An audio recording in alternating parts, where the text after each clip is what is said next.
Hey guys, so this is the kitbashes crypt, and I wanted to do just a little talk about Jurassic World Rebirth and about this new mutant dinosaur, the D-Rex in particular. I've seen a lot of stuff online of like people, kind of giving it hate and for the way that it looked, sort of thing. They're not excited about going back to the hybrid direction, even though this isn't meant to be like a hybrid that was done purposely. But I wanted to talk a little bit about it and give my own thoughts about what's the origin of the D-Rex here, and talk about how I kind of personally feel that this canonly makes sense for the franchise. And I just want to talk about, I know a big quip a lot of people have is that it has two sets of arms.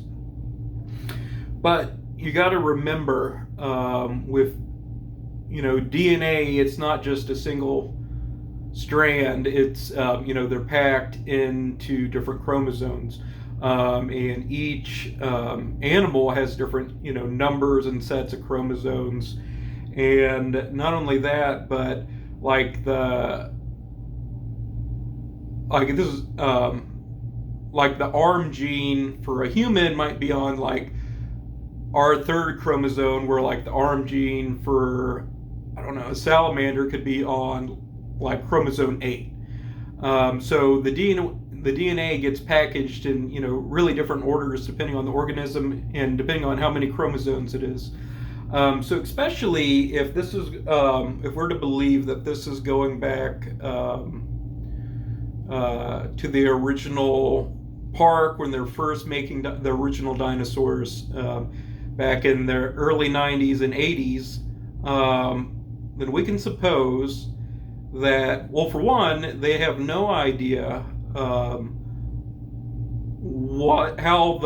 the T-Rex's chromosomes were supposed to be ordered, because it's all just fragmented, preserved in the mosquito and amber.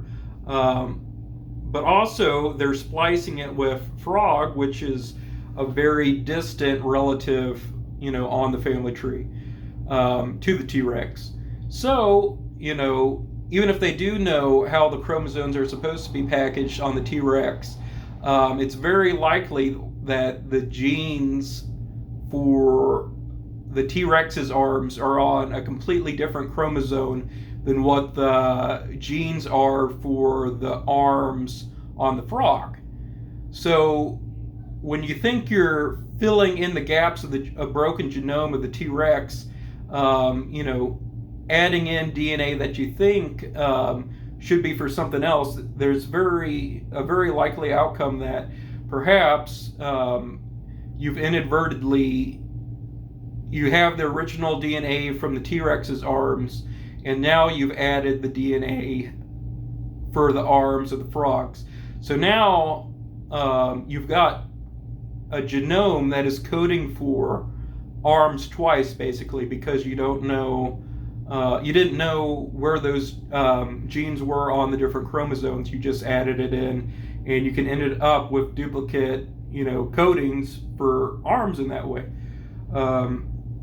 So, I've heard the critiques that this is just to, make it look like a kaiju, or, this is really, just out there. But it actually makes, decent scientific sense why this animal has two sets of arms, because, like I said, the T-Rex and the frog, that was a wild choice to splice it. I mean, obviously now we all assume they should have used bird DNA starting off, because that's the most closest thing we have to non-avian dinosaurs, or the living dinosaurs. But I just wanted to talk about that and how I think the D-Rex ended up with two sets of arms. Also, looking at the face, it's we don't get a very good look in the actual trailer, but just some concept art on it. You can see it has a lot smoother facial features than what you see in the T-Rex that we all know from the first movie, and Rexy throughout. But my thought of that as well is just more of that influence of that amphibian DNA. If you look at frogs and salamanders, that kind of stuff, they all have really smoothed facial features compared to the rough, bony, scaly thing we got in the final, result of Jurassic Park. So I think the D-Rex is just a more, quite a bit more amphibious version, or a lot more amphibious traits are being, represented. Even the posture it has, with the arms, extra, standing out like that. It really, to me, that looks, very frog-like in posture. So that's my thought on that. Also, I know there's people that are objecting to this just because they only want to see,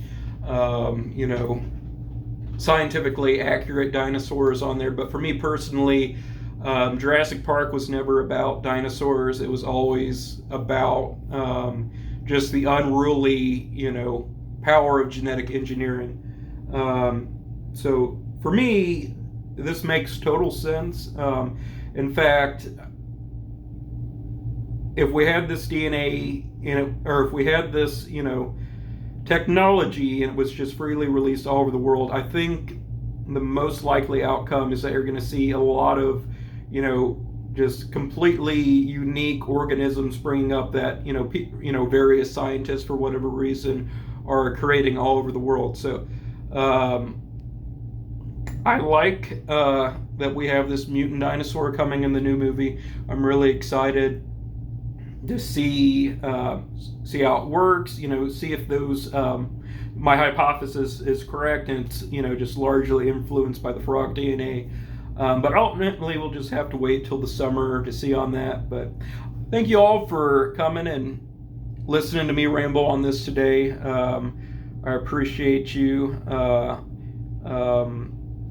lot of my other videos are based around my art that I do, which is, kit bashing, usually kaiju style monsters. But if you like this video, let me know. I always love a like and subscribe.